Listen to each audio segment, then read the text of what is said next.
Привет, дорогие друзья! Благодаря вашим лайкам и просмотрам моя самодельная люстра с эффектом бесконечного зеркала набрала за год больше 2 миллионов просмотров, за что вам большая благодарность. Поэтому сегодня решил снять для вас видео, в котором покажу состояние моей люстры спустя больше года, как я ее сделал. Сегодня для вас я разберу эту люстру для того, чтобы протереть от пыли внутри, покажу состояние диодов, блока питания, крепления и заодно отвечу на множество ваших вопросов, которые вы оставляли в комментариях. Первым делом хочу сказать, что я не продаю эту люстру и не делаю ее на заказ. Поэтому если вы найдете объявление о ее продаже, как, например, на российском Авито, то знайте, что это мошенники, которые присваивают мои фото и, скорее всего, за ее изготовление берут немалую предоплату, без гарантии, что вы подобную люстру вообще получите. Я абсолютно не против и даже рад, когда мою идею копируют, делая для себя подобные изделия. Я даже в комментарии закрепил ссылку на видео, где человек сделал похожую люстру. Но я против, когда мое изделие или его фотографии присваивают посторонние люди, выдавая их за свои, или еще хуже представляются мной. Но в интернете таких случаев много, и, к сожалению, нарушителей авторского права сложно привлечь к ответственности. Ну да ладно. Итак, отвечаю на ваши вопросы. Был вопрос, как эта люстра выглядит днем. Днем она смотрится как обычное зеркало в раме, и совсем немного просвечивается ее внутренность с диодной лентой. Также спрашивали, сколько она весит. Вес ее приличный, составляет около 15 кг, половину из которого составляет само зеркало. Еще писали, что в щель между рамками будет попадать много пыли. Тут абсолютно верно. Пыль внутрь попала, но не в большом количестве, чтобы прям действительно мешало эффекту удаления. И сегодня я разберу эту люстру впервые за год и 4 месяца с даты ее изготовления, чтобы протереть от пыли. Закрывать эту щель я не планирую, так как это является притоком воздуха для охлаждения диодов. Но, пожалуй, самый популярный комментарий от диванных критиков был, что эта люстра не освещает комнату, и ее можно использовать только как светильник или ночник. Для вас я отвечаю. Камера телефона или фотоаппарата, если ее направить на яркий источник света, фокусируется на нем, соответственно затемняя все вокруг нее. Итак, показываю, как эта люстра светит на сегодняшний день. Как видите, больше года прошло, но ни один диод из 600 штук, а именно столько их на этой люстре, так как на нее пошло ровно 5 метров диодной ленты, 120 диодов на метр. Сейчас я снимаю ее свет при дневном освещении. А теперь снимаю ночью и показываю, как она освещает комнату. У меня маленькая комната на втором этаже, всего чуть больше 10 квадратных метров, и эта люстра служит мне единственным источником света, когда мы вечером с семьей поднимаемся наверх. Даже иногда при просмотре телевизора света от нее слишком много, поэтому я сверху на нее просто положил диодную лампочку и подключил на отдельный выключатель для более мягкого света.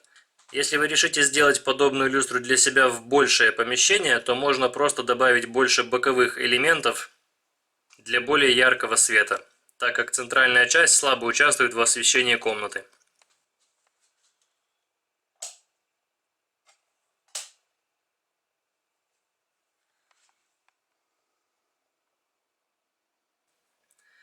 Работает эта люстра по 2-4 часа в день вечером. Возможно, если бы она горела дольше, то диоды уже бы начали выходить из строя. Хотя я покупал диодную ленту премиум класса, возможно, поэтому все диоды живы. Фирма ленты Биом. Также спрашивали, как закрепил люстру. У меня частный дом, и над потолком лежат деревянные балки, подшитые доской. Поэтому люстру я повесил на цепь, закрепив множеством саморезов.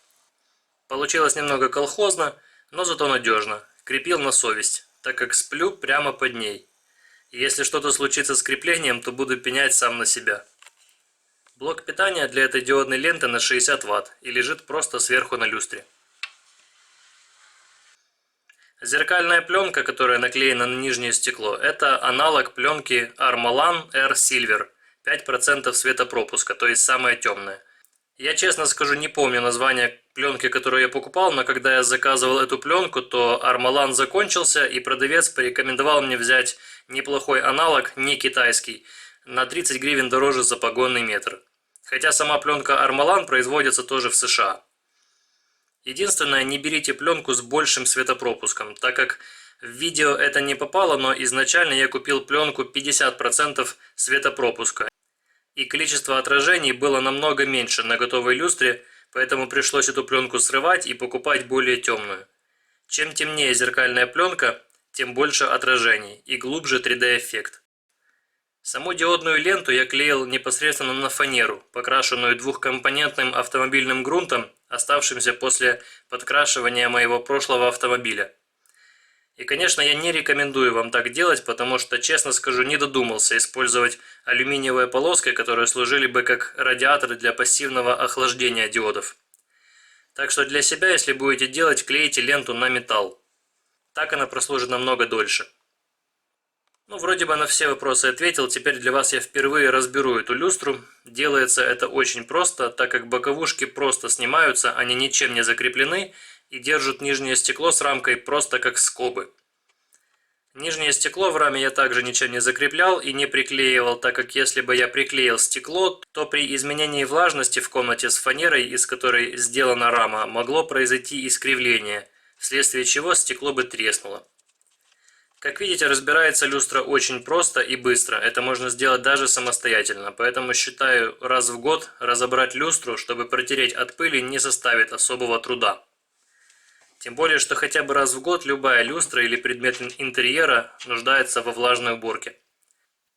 Протираю зеркало сухой тряпкой, потому что на само зеркало прилипло немного пыли, а вот на стекло с пленкой много.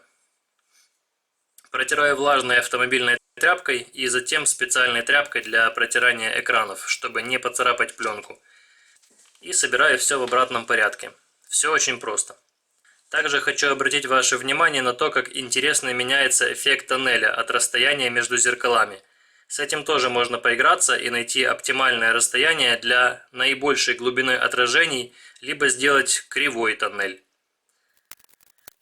Подобных идей у меня еще очень много, но, к сожалению, в ближайшее время я не смогу порадовать вас интересными самоделками, так как сейчас и в ближайшие пару лет все мои видео будут о стройке дома под Одессой. Все мои силы и средства сейчас направлены туда.